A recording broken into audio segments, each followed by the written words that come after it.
Week 43. This year is coming to an end. What a year. But we're not done yet. So let's see what we got. The Old Testament. The book of Jeremiah just seems to be a lot of, I'm going to destroy this town, and I'm going to destroy that town, and I'm going to destroy, ancient wars. And whoever believed in God the most won the wars. Right? Sound familiar?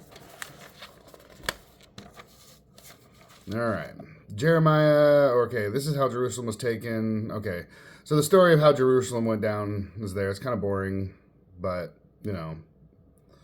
those who obey the Lord find favor in the Lord. Those who don't. If you're asking God for help, you can't tell God how to help you. God's going to help you his way. So, but if you reach out, and your heart is true and your heart is real, he's going to help you even though you bitch and moan the whole way. So, let's see. Egypt didn't turn from their wickedness, so they had to go down. Sorry, Egypt. Things are very precise in the Old Testament, so like the devil is in the details. So let's not leave any details out, right?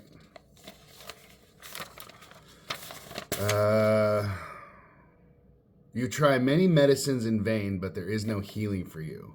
So that's for all the people who aren't going to God. They're like going to drugs, alcohol, debauchery, looking for healing, and then just shit gets worse.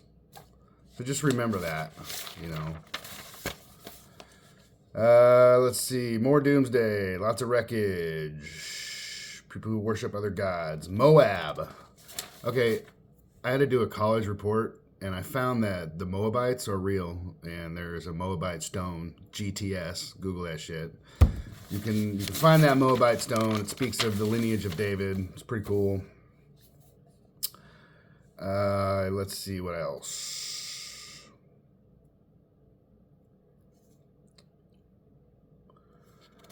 Just this Old Testament in Jeremiah is, if you read it, it's a lot of what's going on right now in the news and everything else, and scorched earth, and at the ends of the earth, things will happen, and those things that are happening right now have been spoken of in the book of Jeremiah. So whatever that, if you want to check it out, it's kind of scary, but it's worth reading, I think, especially for all you preppers. Get to prepping. And then the New Testament, rules, more rules. Timothy, more rules. They explain the rules. So raise your hand if you like rules. I don't like rules. How are you going to live a life that pleases God if you don't know how to avoid pissing God off? For the love of money is the root of all kinds of evil. That's in 1 Timothy 6:17 through 20. Join with me in the suffering for the gospel. That's real. The suffering of the gospel. Join me in suffering like a good soldier should. Soldiers suffer, right? Trustworthy statement. If we die with him, we will also live with him. If we endure, we will also reign with him. If we disown him, he will disown us. If we are faithless, he remains faithful, for he cannot disown himself. This one poked out at me. Do not have anything to do with foolish and stupid arguments, because they produce quarrels. There will be terrible times in the last days. Here we go, guys. People will be lovers of themselves, narcissists, lovers of money. They'll be boastful. They'll be proud. They'll be abusive, disobedient to their parents, ungrateful, unholy, without love, unforgiving, slanderous, and without self-control. Brutal, not lovers of the good, treacherous, rash, conceited, lovers of pleasure rather than lovers of God.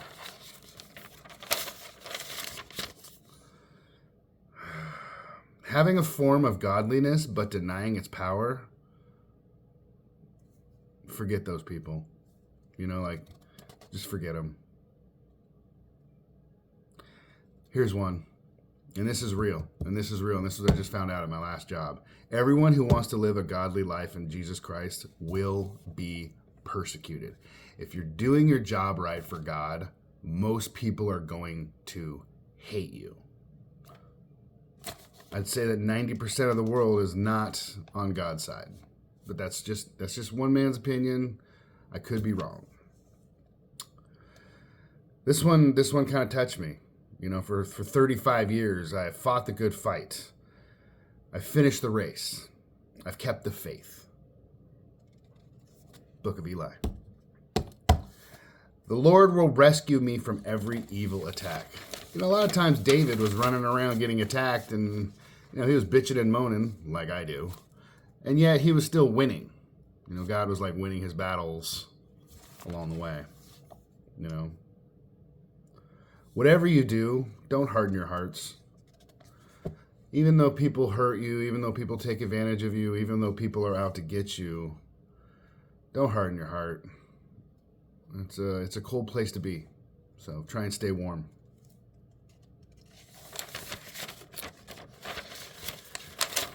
All right, last one in the New Testament. To the pure, all things are pure. But to those who are corrupted and do not believe, nothing is pure. In fact, both their minds and their consciences are corrupted. The cool thing about reading this Bible is you're going to be able to see people for who they are. If you read this Bible to try and change people, to try and make people what you want them to be for your mental stability, you're in it for the wrong reason. Stop now. But if you read this Bible to try and understand that people are who they are, and all you can do is love them. Love them. Love doesn't delight in evil. Love does not boast. It's not proud. It's not envious. It doesn't dishonor others. Love doesn't talk shit about others. Love is not self-seeking. Love is not self-seeking. Love does not put itself first. Love is not easily angered. Love keeps no record of wrongdoing. Once it forgives, it forgets. To be love, to act in love, is to be kind all the time. And that's hard. It's hard for me. It's hard for everybody. Some people are just really, really kind. Those people, obviously you can tell have a huge heart and a huge soul. Love is patient. In a world that wants everything right here, right now, being patient, being love is really tough. In a world that's addicted to lies, love rejoices in the truth. Even though it hurts, it's something to celebrate. Love will protect. Love will trust the process. Love will persevere. Love never loses hope. And love does not fail. We're going to do this a little backwards because I found a good... This Psalms hit me hard today. This Proverbs hit me hard today. So here it is. Like a thorn bush in a drunkard's hand is a Proverbs in the mouth of a fool. Like an archer who wounds at random is one who hires a fool or any passerby. As a dog returns to its vomit, so fools repeat their folly. Do you see a person wise in their own eyes? There's more hope for a fool than for them. Pretty sure I'm a fool. But, there's hope. And if I keep moving forward in faith, I don't see how I could fail unless I remain a fool. We're getting close to the end of the year. We're getting close to the end of this journey. I pray for everybody that I love, and I pray for everybody that loves me, and everybody else.